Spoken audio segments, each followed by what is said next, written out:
Olá pessoal, sejam bem-vindos ao curso Criminologia para Concursos. Iremos tratar de um tema fascinante e fundamental para quem estuda Direito Penal e Ciências Criminais, bem como se prepara para concursos públicos e carreiras policiais. O nosso tema hoje é a criminologia. Você já parou para pensar por que as pessoas cometem crimes? Ou como a sociedade reage a esses fenômenos delitivos? Quais são os fatores que motivam a pessoa à prática criminal? É justamente isso o que a criminologia se propõe a estudar. Nesta aula, vamos entender o que é a criminologia e qual o seu objeto de estudo, suas funções e um pouquinho de sua evolução histórica, tá bem? Vamos lá. O que é a criminologia, né? O que é isso? O que é essa ciência? A criminologia é, antes de tudo, uma ciência empírica. Isso significa que ela estuda os fenômenos criminais com base em observação, em coleta de dados e análise concreta da realidade. Não é só teoria. Ela estuda o crime a partir de fatos reais. A criminologia utiliza pressupostos de outros campos do saber para compreender os fenômenos delitivos. Ela se comunica com elementos da sociologia, do direito, da psicologia, da biologia e até mesmo da física, entre tantos outros ramos. Por isso, ela é chamada de ciência interdisciplinar. Por exemplo, para entender um assassinato, a criminologia pode utilizar a psicologia para analisar a mente do infrator, a sociologia para ver o contexto social, o direito para entender a norma violada, a economia para traçar as possibilidades de custos e benefícios de praticar o delito em determinado lugar, entre tantos outros pontos de vista que são possíveis. Seu objeto de estudo é muito amplo e inclui 4 pilares principais, ou seja, 4 vetores de abordagem. O primeiro objeto de estudo da criminologia é o crime, que é visto como um fato social. O segundo é o criminoso e suas características pessoais e motivações. O terceiro é a vítima, que sofre diretamente o delito. E, por último, são os mecanismos de controle social, que tentam prevenir e responder ao crime. O crime não é apenas um ato ilegal, mas ele é um fenômeno social que causa aflição, persiste no tempo e no espaço e reflete valores e conflitos da sociedade. O crime transcende a mera violação da lei. Ele se manifesta como um complexo fenômeno intrinsecamente ligado à estrutura e dinâmica da coletividade. Sua existência não se limita a um evento isolado, mas se perpetua no tempo e no espaço, deixando marcas profundas na sociedade. Ao observar o crime, percebemos que ele é um reflexo vívido dos valores e conflitos que permeiam as relações humanas e instituições sociais. Quando um ato criminoso ocorre, ele expõe as tensões, as desigualdades e as falhas no tecido social, revelando as áreas onde a coesão é frágil e onde os princípios morais e éticos são desafiados. Mais do que isso, o crime causa profunda aflição. Para as vítimas, o crime causa dor, prejuízo e o trauma também pode ser devastador. Para a comunidade, ocorre a sensação de insegurança, a quebra da confiança, podem desestabilizar o convívio social e gerar um ciclo de medo e desconfiança. As consequências reverberam, afetando a qualidade de vida, o desenvolvimento econômico e a estabilidade política também. Quanto à vítima, esta é quem sofre diretamente as consequências de um delito. A criminologia moderna expandiu seu foco para além do criminoso, dedicando atenção especial aos complexos processos de vitimização, que podem ser classificados em 3 tipos principais. A primeira delas é a vitimização primária. Refere-se ao dano direto e imediato sofrido pela vítima em decorrência do ato criminoso em si. Isso inclui os prejuízos físicos, como as lesões corporais, por exemplo. Também tem os prejuízos psicológicos, que são os traumas, o estresse pós-traumático, o medo, a ansiedade. E os prejuízos materiais, que é a perda de bens, danos financeiros, etc. É a experiência inicial e também mais palpável do delito. Já no segundo ponto, é a vitimização secundária, ocorre quando a vítima sofre um dano muito específico infligido pelas instituições ou sistemas que deveriam oferecer apoio e justiça. Isso pode incluir a burocracia excessiva, o tratamento insensível dos entes do Estado, o desrespeito por parte de policiais, promotores, juízes, equipe médica, a demora na resolução dos problemas, a exposição desnecessária na mídia, a falta de informação ou suporte inadequado. Esse processo pode ser tão ou mais traumático que o crime original, pois ele leva a vítima à frustração e à impotência e também à sensação de injustiça. No terceiro ponto, falamos da vitimização terciária. Esse tipo de vitimização pode manifestar-se de duas formas principais, de duas maneiras. Uma pela sociedade, que trata da culpabilização da vítima, a sociedade ela critica a vestimenta da vítima, as circunstâncias, o comportamento, ela insinua que a vítima poderia ter evitado o crime se ela não tivesse realizado determinados tipos de condutas. Já o segundo ponto é a autoinflição que a própria vítima faz de si. Ela autoinfligida, ela acaba internalizando a culpa e também a vergonha, desenvolvendo sentimentos de autorrecriminação, ou até mesmo adotando comportamento autodestrutivos, de autoextermínio, por exemplo, porque ela resulta de uma pressão social ou até mesmo da própria dificuldade da vítima de lidar com o trauma. A compreensão desses diferentes processos de vitimização é crucial para o desenvolvimento de políticas públicas mais eficazes que visem não só a punição do agressor, mas também a proteção, ao acolhimento e a reparação integral da vítima. Isso irá minimizar os danos secundários e terciários e promove também a reintegração dela na sociedade. Já sobre o aspecto do infrator, podemos dizer que a criminologia busca compreender as razões que levam o indivíduo a infringir as normas sociais e legais. Dentro desse campo de estudo, diversas teorias foram desenvolvidas para explicar o comportamento do infrator, cada um com sua própria perspectiva e ênfase. A primeira delas é chamada de teoria causalista. Basicamente, ela fala sobre liberdade e escolha. A teoria causalista, com raízes em pensamentos filosóficos mais antigos, fundamenta-se na ideia do livre-arbítrio, ou seja, a livre convicção. Segundo essa perspectiva, o indivíduo é dotado de racionalidade e capacidade de discernimento, sendo, portanto, responsável por suas próprias escolhas. A decisão de cometer um crime seria o resultado de uma deliberação consciente, onde o sujeito opta por violar a lei, avaliando os possíveis benefícios e custos de sua ação. Nesse sentido, a punição teria um papel retributivo e preventivo, visando desestimular futuras transgressões através da aplicação de consequências diretas à escolha feita. Já sobre a segunda teoria, ela é chamada de teoria positivista. Ela é ligada mais ao determinismo e a fatores externos.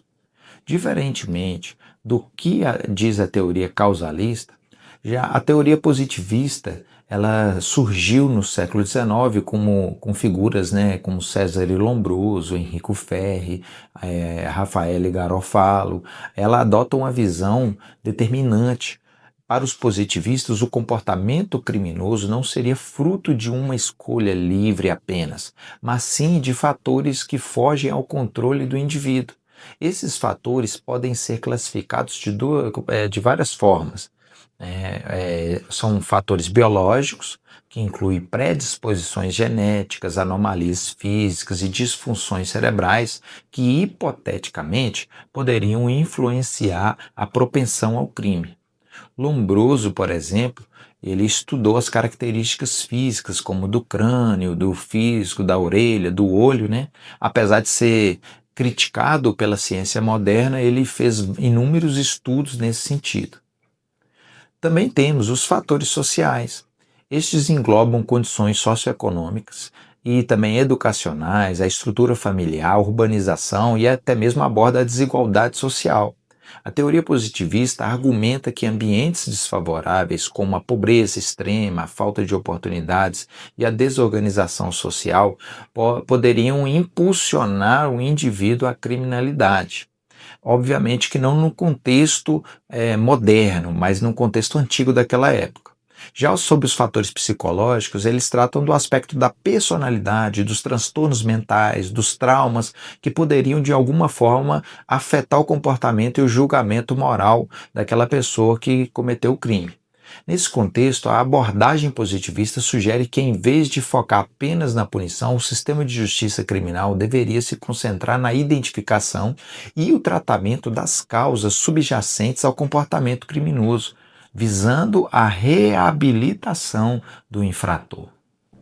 Por último, temos a teoria correicional, que aborda a falha estatal e reeducação. A teoria correicional, ela introduz uma perspectiva que se concentra na interação entre o indivíduo infrator e o sistema de justiça criminal, especialmente no que tange à atuação do Estado. Essa teoria enfatiza a falta de correção estatal como um catalisador para a reincidência criminal e a perpetuação do comportamento criminoso.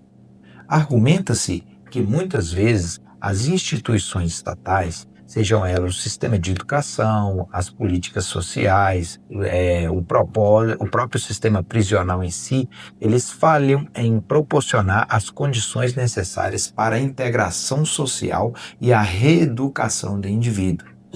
Para a teoria correcional, o mero encarceramento sem programas eficazes de ressocialização não apenas é ineficaz, mas também pode agravar ainda mais a situação do infrator, reforçando a sua marginalização.